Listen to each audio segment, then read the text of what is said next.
Hay una anécdota en la historia norteamericana.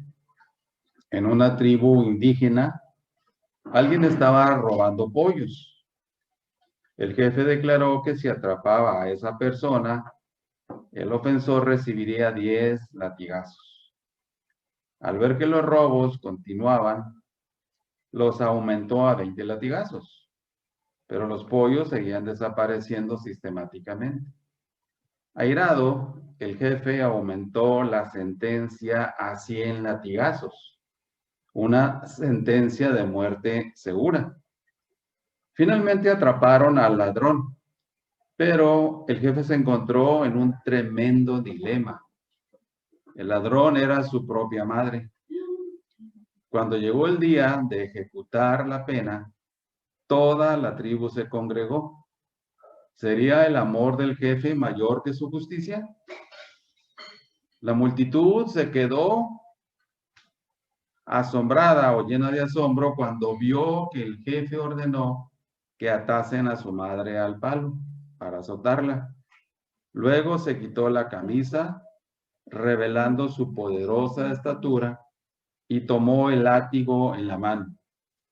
Pero en lugar de levantarlo para dar el primer golpe, se lo pasó a un joven guerrero indio que estaba junto a él. Lentamente el jefe caminó hacia donde estaba su madre. La envolvió con sus fuertes brazos y enseguida ordenó al guerrero que le diesen a él los 100 latigazos.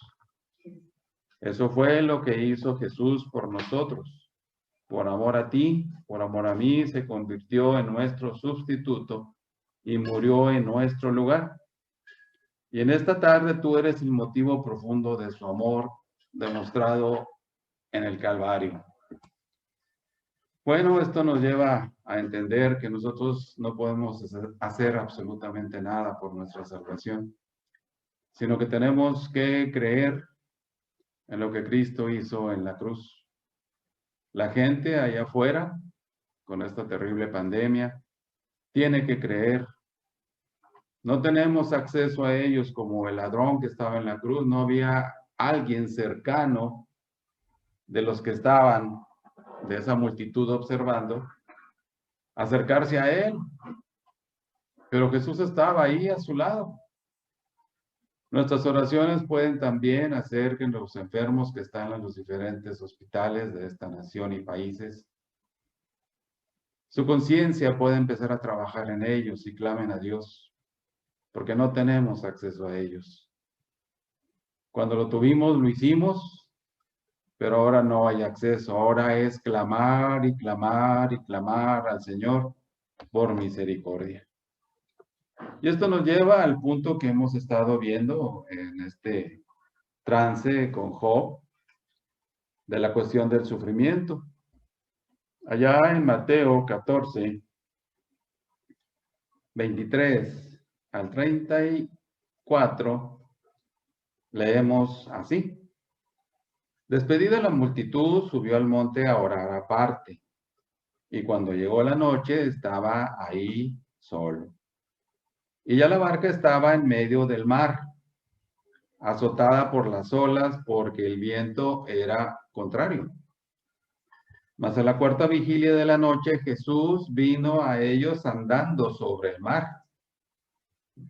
Y los discípulos, viéndole andar sobre el mar, se turbaron diciendo, ¡un fantasma! Y dieron voces de miedo. Pero enseguida Jesús les habló diciendo, tened ánimo, yo soy, no temáis. Entonces le respondió Pedro y le dijo, Señor, si eres tú, manda que yo vaya a ti sobre las aguas. Y él le dijo, ven. Y descendiendo Pedro de la barca andaba sobre las aguas para ir a Jesús. Pero al ver el fuerte viento, tuvo miedo y comenzó a hundirse. Dio voces diciendo, Señor, sálvame. Al momento Jesús, extendiendo la mano, asió de él y le dijo, hombre de poca fe, ¿por qué dudaste? Y cuando ellos subieron a la barca, se calmó el viento. Entonces los que estaban en la barca vinieron y le adoraron, diciendo, verdaderamente eres hijo de Dios. Y terminada la travesía, vinieron a tierra de Genesaret. Es interesante notar que siempre Dios está apelando a la fe. Y aquí está dándonos las lecciones que nosotros necesitamos para enfrentar nuestras propias tempestades. Pero hay algo aquí que llama mucho la atención. Dice que mientras los discípulos estaban acá emproblemados con el viento fuerte, la barca a punto quizá de zozobrar, pero él estaba en el monte orando, dice ahí, solo, aparte. Y llegó la noche y ahí seguía él solo. Entonces, mientras los discípulos, decías, estaban acá batallando con la tormenta en el lago. Hoy Jesús está en el cielo intercediendo por nosotros, mientras luchamos en esta tierra con las tormentas del pecado. Desde ahí la cuarta vigilia, o sea, casi de las 3 de la madrugada. Él vino a ellos, calmó la tormenta y llevó a los suyos con seguridad a su destino. Pedro pudo caminar sobre las aguas debido a que tuvo fe en la palabra de Cristo. El Señor le dijo, ven. Pero cuando desvió su mirada al fuerte viento y dejó de mirar a Jesús, empezó a hundirse. El secreto de vencer la tormenta y de hacer lo imposible es simplemente creer en la palabra de Dios y perseverar en mirar al Hijo de Dios, Señor Jesús. Sin embargo, cuando fallamos, Jesús con su gracia nos ayuda. Qué bien preparado estuvo Pedro para escribir años después, echando toda nuestra ansiedad sobre él, porque él tiene cuidado de nosotros, en primera de Pedro 5:17. 5:7. 5:7. Tenga en mente que los discípulos estuvieron en la tormenta, no porque desobedecieron a Cristo, sino porque le obedecieron. Si obedecemos la palabra de Dios, habrá sufrimiento y persecución, pero Cristo ora por nosotros y pronto vendrá para llevarnos al hogar celestial. El secreto es la fe. La duda y el temor siempre van juntos, y la fe y la paz también. Que no seamos cristianos de poca fe. Aquí relata el Señor Jesucristo la experiencia con sus discípulos. Ellos estaban en el lago, se desata ese fuerte viento, y Jesús sabe qué está pasando con ellos. Y no nos podemos imaginar al Señor Jesucristo andando sobre el mar, pero así fue. Y eso debió haber causado una impresión muy fuerte en la vida de sus discípulos, al verlo a él andando sobre el mar. ¿Y cuál fue la reacción? Se turbaron, dijeron un fantasma y dieron voces de miedo. ¿Y por qué es eso? ¿Por falta de fe? ¿Quién más podía hacer eso sino el Señor Jesucristo con el que tenían compañerismo diariamente? A veces no logramos encontrarlo en medio de las tormentas de la vida. Y bueno, Él hace algo asombroso. Jesús les habló diciendo, tened ánimo, yo soy. Cuando Moisés recibió el llamamiento de Dios para ir delante de la presencia de Faraón, bueno, ¿y quién le voy a decir que me mandó? Yo soy el que soy. Y estos judíos conocían el yo soy. En la palabra se nos escribe el yo soy, en las palabras de Jesús, yo soy el pan de vida, yo soy la luz del mundo, yo soy la puerta, yo soy el cordero y varias más. Debieron realmente identificar ese yo soy. Se identifica con ellos en medio del problema y les dice, no teman. Ahorita no hay temor en la gente, hay pavor. Y sobre todo a la muerte. Le responde Pedro. Pedro era un poco aventado. Y está diciendo al Señor Jesucristo, Señor, si eres tú, manda que yo vaya a ti sobre las aguas. Imaginemos que nosotros somos Pedro y le decimos esto que acabamos de mencionar a Jesús. Y él le dijo, ven. ¿Qué hubiéramos hecho tú y yo? Este era algo serio, no era algo solamente porque sí, o porque se le ocurrió a Pedro. Porque Jesús le llama hombre de poca fe, tenía poca fe. Y fue suficiente para que él bajase de la barca y empezara a andar él mismo en ella. Se me ocurre pensar, ¿verdad? Que cuando bajó primero una pierna, ¿no? Y oh, sorpresa, está sólido. Pero ¿cómo? Si es agua. Va contra las leyes de la naturaleza.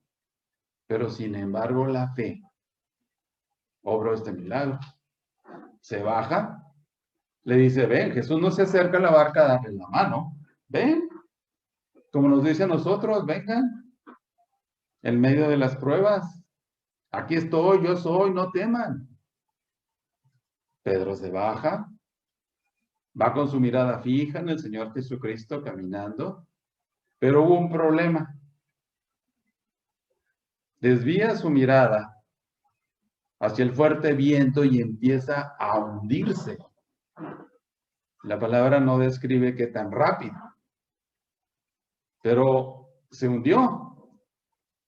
Y entonces él dice que al ver el fuerte viento tuvo miedo y dio voces diciendo dos únicas palabras, Señor, sálvame. Y entonces, al momento, Jesús, extendiendo su mano, asió de él y le dijo, hombre de poca fe, ¿por qué dudaste? Tenía poquita fe. Él lo comprobó cuando se bajó de la barca. Iba muy bien cuando iba caminando sobre el mar, puesto los ojos en Jesús, que es el autor y consumador de la fe. Pero desafortunadamente hubo este distractor, apartó la mirada de Jesús, vio el viento, tuvo miedo y empezó a hundirse. Señor, sálvame. Fue lo único que dijo. Y esas palabras, dice Jesús, al momento, no dentro de 10 segundos, 20, un minuto, al momento, Jesús extendiendo la mano. Él tiene su mano extendida a nosotros, su brazo, para darnos la ayuda que requerimos, y más en momentos como estos tan tristes para toda la humanidad. Pero le deja una lección para el resto de su vida. ¿Por qué dudaste? Tienes poca fe. Necesitamos más profundidad en Jesucristo.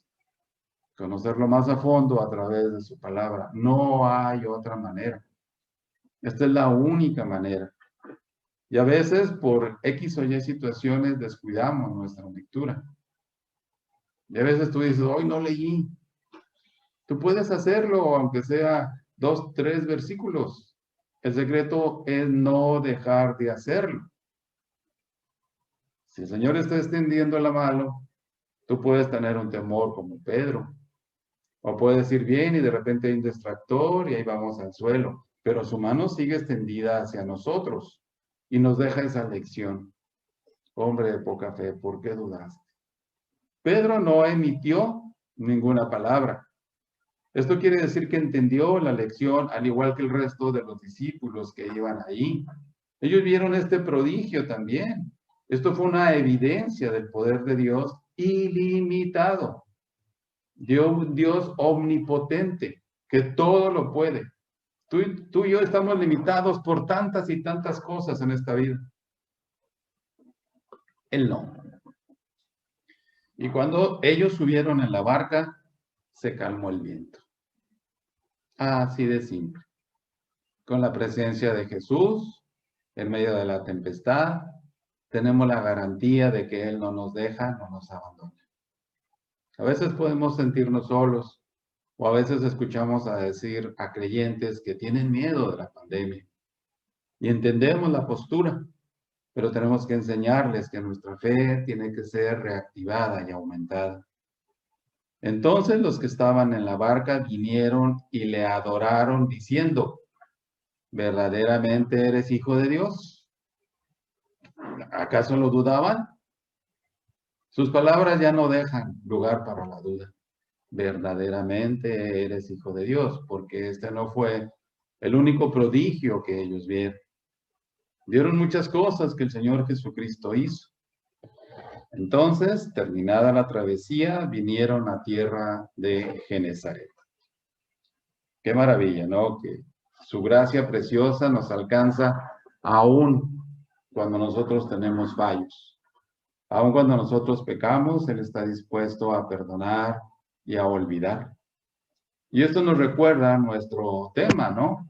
Cuando la vida se derrumba y veíamos la postura de Job. Job realmente fue un hombre de fe. No vaciló. Tenía todos los argumentos para abandonar. Sin embargo, no lo hizo. Su fe, conforme iba pasando el tiempo que Dios no contestaba, fue fortaleciéndose cada vez más. Él, al final, entiende los porqués.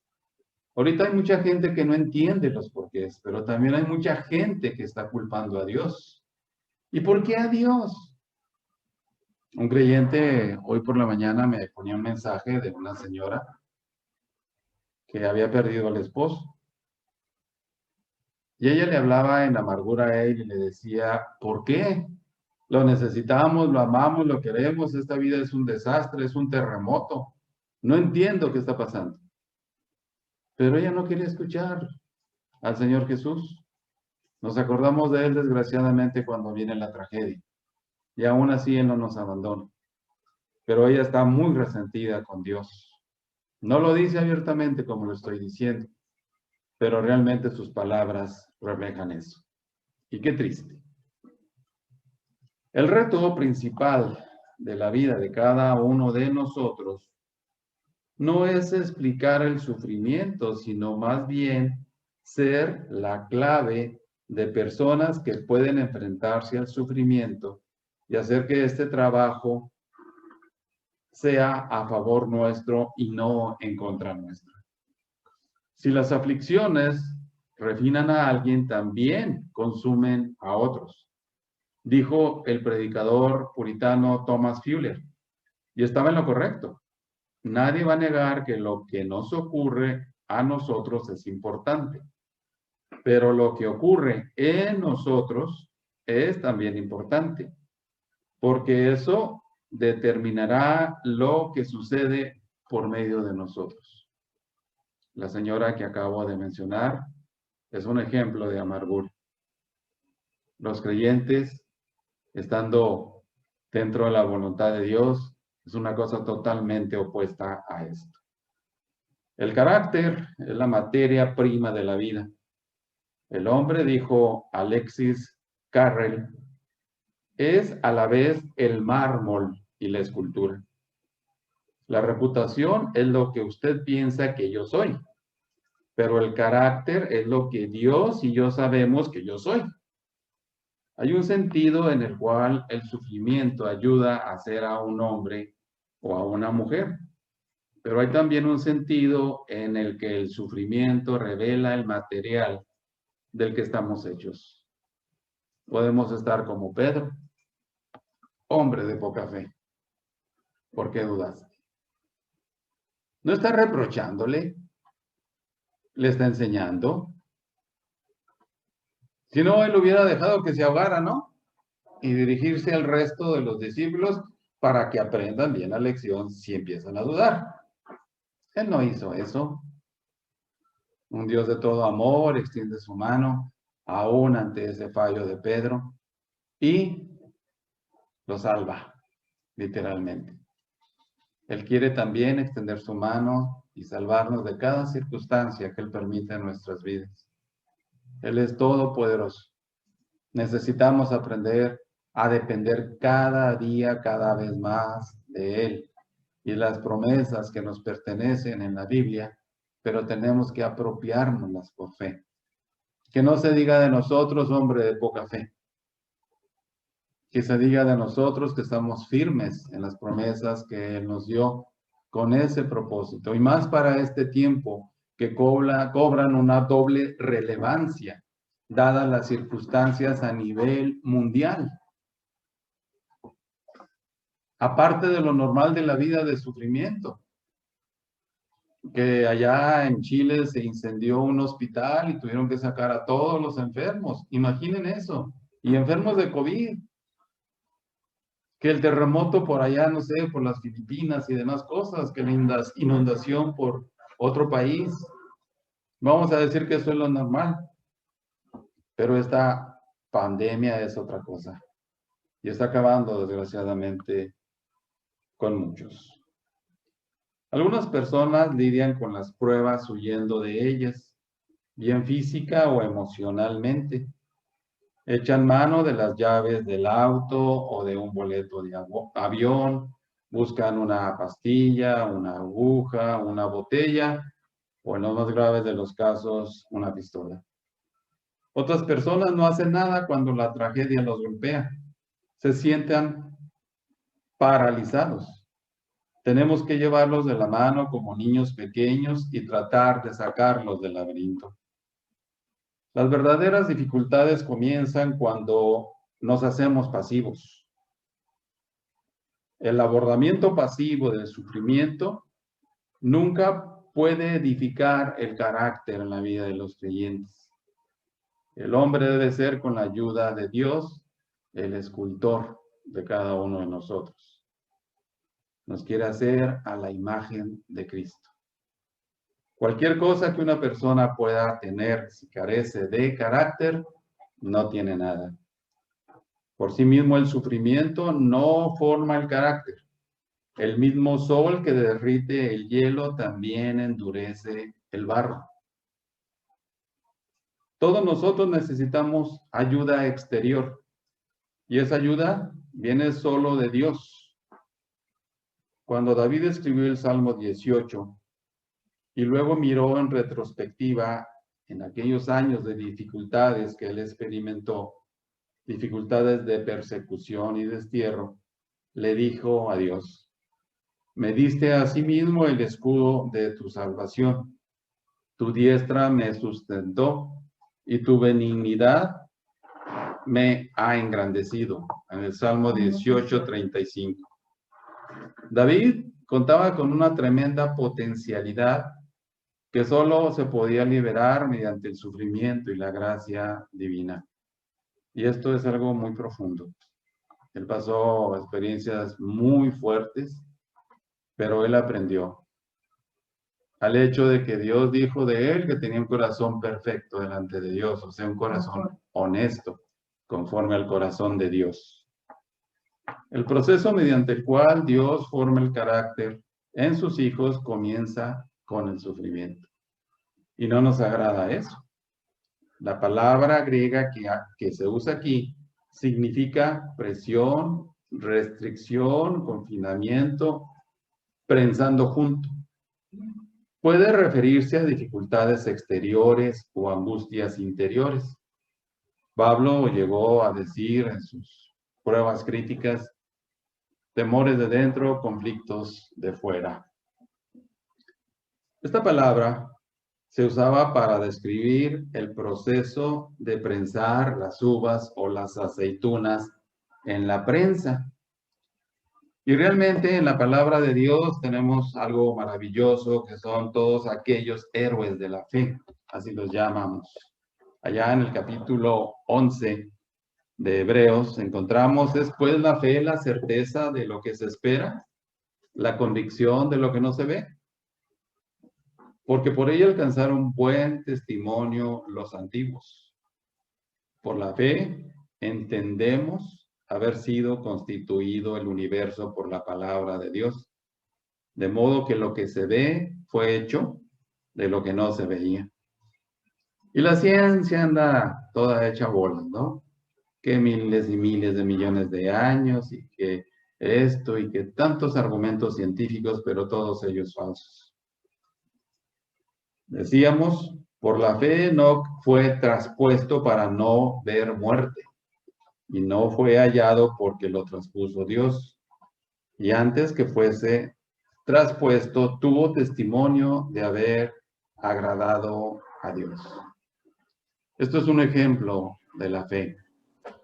¿Qué nos dice Génesis de Enoc? Caminó Enoc con Dios. Imaginen eso. Y tuvo este testimonio de haber agradado a Dios. Y la Biblia nos dice, pero sin fe es imposible agradar a Dios. ¿Por qué? Porque es necesario que el que se acerca a Dios crea que le hay y que es galardoneador de los que le buscan, de los que le buscan. Esto no es en automático. Y luego nos relata la vida de Noé. Por la fe, Noé,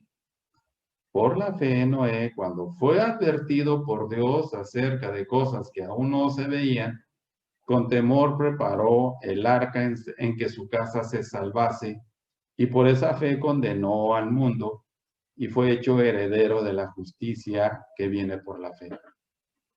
Quienes no conocemos realmente la experiencia de este hombre de fe, que con su familia recibió el aviso de Dios de construir aquella arca, y él empezó y le avisó a la gente y les dijo, e incluso los invitó a ayudarle a la construcción, pero todos lo tildaron de loco. Y él empieza la construcción, y la construcción duró alrededor de 120 años. Y ese testimonio tuvo su fin. Llegaron los 120 años, e imaginemos aquella turba burlándose de él, diciéndole, bueno, ok, ya la acabaste, ya la estamos viendo, pero ¿cómo le vas a llevar el mar si son 80 kilómetros de aquí a donde estamos hacia el mar? Él no tenía respuesta, pero él creyó. Eso hizo la gran diferencia. El resto de la historia nosotros la sabemos. Otro aviso fue cuando los animales fueron entrando, movidos de una manera sobrenatural al arca. Hubiera llamado eso la atención, pero de una manera muy grande a ellos. ¿Cómo que van entrando ahí los animales? Fieras feroces, con corderos, con tortugas, con de todo tipo de animales. Y entra la última pareja de animales y la puerta de esa arca se cierra. Noé no la cerró. Tuvieron 120 años para arrepentirse y no se arrepintieron. Se cierra la puerta y enseguida empieza el drama. Empieza a caer lluvia, algo que nunca habían visto. Y esa lluvia no cesó. Y ellos fueron cayendo en cuenta de lo que Noé les había advertido. Y el agua siguió subiendo, subió subiendo hasta que el arca flotó y ellos corrieron a las partes o a los montes más altos que existían en su tierra, pero el juicio los alcanzó.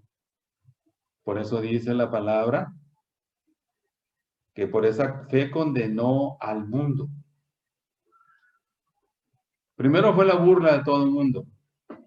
Imaginémonos a la gente corriendo al arca, golpeando con una piedra, Noé, ábrenos, soy tu tío, soy tu primo, soy cualquier otro familiar. Pero Noé no había cerrado esa puerta a la salvación. El arca es una figura de la salvación en Jesucristo. ¿Por qué? Porque toda la humanidad entera, su creación, murió. Salvo Noé, sus hijos y esposas. Todo por la fe. Puede ser algo contrario, ¿no? A la lógica humana. Sin embargo, él obedeció, que es lo que nosotros necesitamos hacer. Obedecer.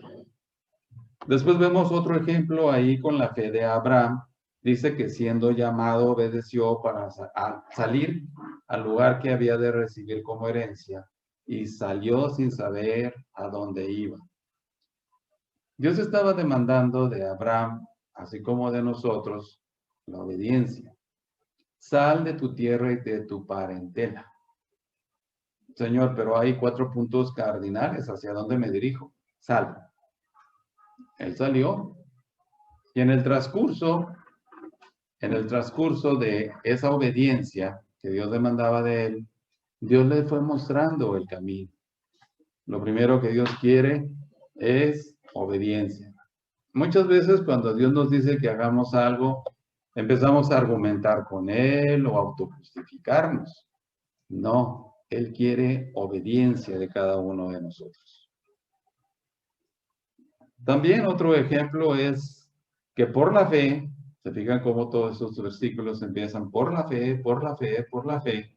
También la misma Sara, siendo estéril, recibió fuerza para concebir y dio a luz aún fuera del tiempo de la edad, porque creyó que era fiel quien lo había prometido.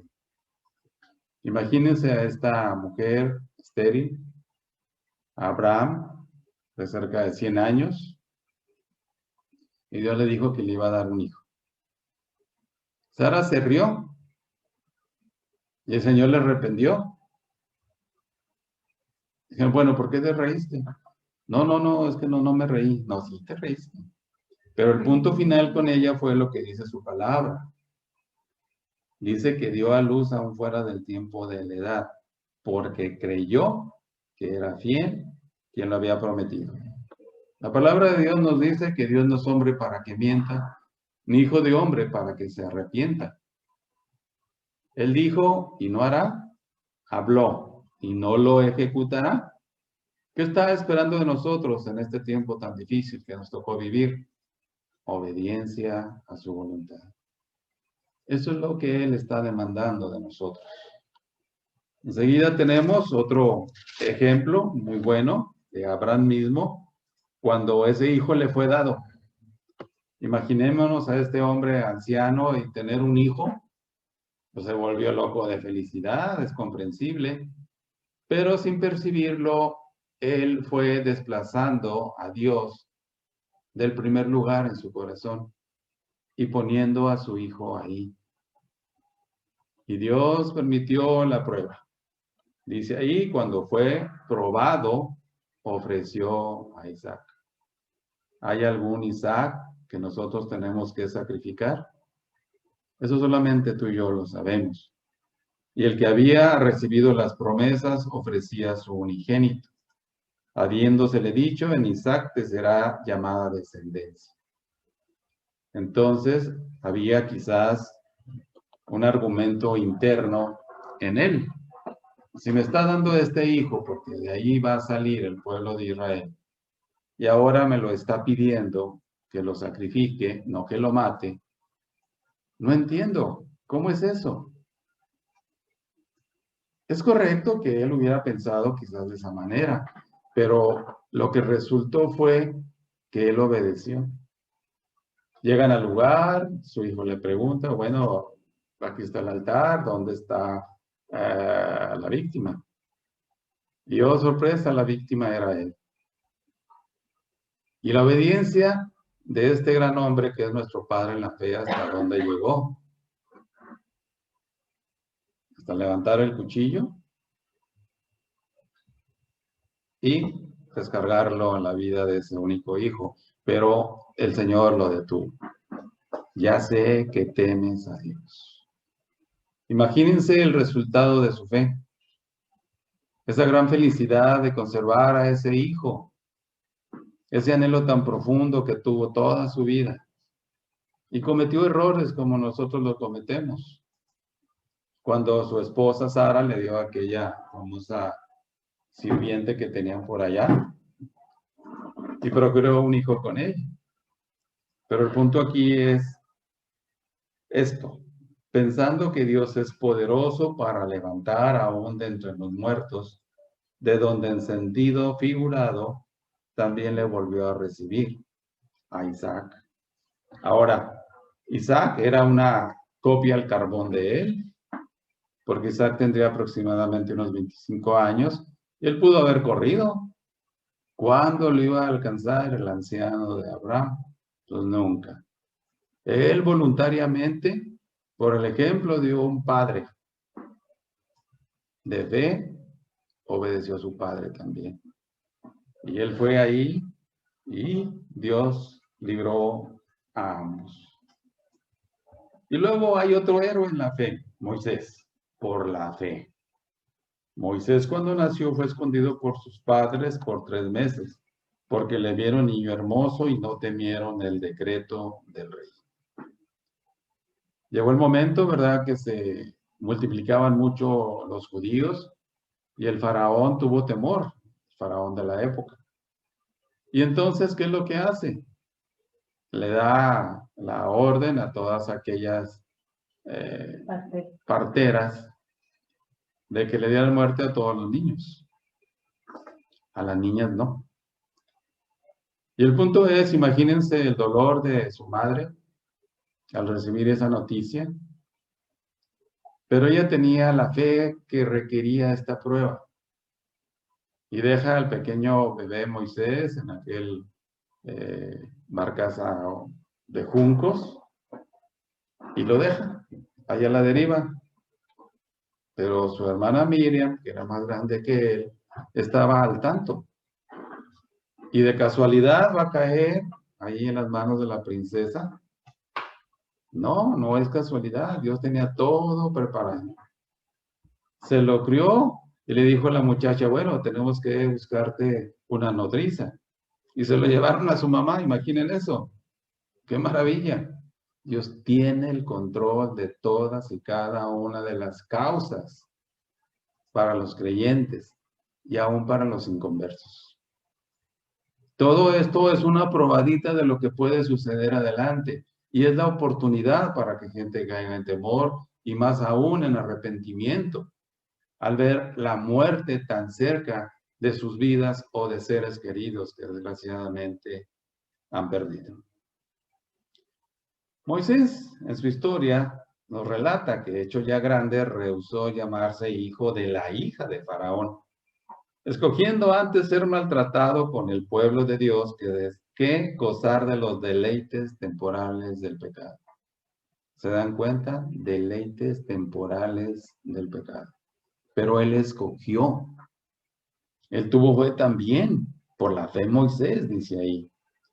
Teniendo por mayores riquezas el vituperio de Cristo que el tesoro de los egipcios, porque tenía puesta la mirada en el galardón. El mismo libro de Hebreos nos habla de premios, coronas y galardones, cuando somos fieles para hacer su voluntad y que un día iremos recibiendo en el cielo. Bendito sea Dios. Por la fe dejó a Egipto, no temiendo la ira del rey, porque se sostuvo como viendo al invisible. Ese invisible era el Señor. Bueno, aquí tenemos la fe y lo que ella puede hacer. Después encontramos que el escritor de Hebreos, Pablo, dice, ¿y qué más digo? Porque el tiempo me faltaría. Contando de Gedeón, es una historia extraordinaria la de Gedeón, cuando hablaba de aquellos ejércitos, los que eran 300,000, ¿no? Nivitas, si mal no recuerdo. Y ellos eran como 20 y tantos mil. Madian, no. Y entonces el punto fue que le dijo el Señor que mandara a su casa a los cobardes y a los recién casados. Ellos no podían ir a la guerra. Y entonces esa cantidad de israelitas se redujo a ¿cuántos? A 300. 300 hombres contra 120,000. No 300,000, 120,000. Eso es imposible. Mas, sin embargo, Dios le dio la victoria. Y luego habla de Barak, de Sansón, historia muy conocida, de Jefté, de David, así como de Samuel y de los profetas. Y nos dice como una lección a nosotros que por fe conquistaron reinos, hicieron justicia, alcanzaron promesas, taparon fuego, bocas de leones. Eso nos hace recordar de Daniel, cuando él ya era anciano, fue arrojado a los leones. Y de repente, ¿verdad? Pues no nos podemos imaginar ahí a Daniel con los leones agarrándolos de colchoncito, de almohadita. Pero así fue. Él era ya un anciano. Dios lo libró. No olvidemos nunca esta frase, por la fe. Y por la fe apagaron fuegos impetuosos, evitaron filo de espada, sacaron fuerzas de debilidad, se hicieron fuertes en batallas, pusieron en fuga ejércitos extranjeros. Y son las grandes lecciones de fe como nuestro ejemplo, para que nuestra fe también no caiga en un estancamiento, sino que vaya creciendo conforme las pruebas y el sufrimiento permitidas por nuestro Dios para formar carácter en cada uno de nosotros, tengamos la victoria por la fe. Estos héroes de la fe nos fueron diciendo por la fe, por la fe, por la fe, por la fe. Es lo mismo para nosotros hoy día. Entonces el punto es bien importante por el hecho de qué vamos a hacer con nuestra fe. Ya veíamos la experiencia con Pedro. Entonces el punto es que la lección es que su mano esté extendida hacia nosotros, a nuestras necesidades, en cualquier prueba o sufrimiento que nos encontremos. Él dijo, no te dejaré ni te desampararé. Entonces, bendito sea Dios por esto.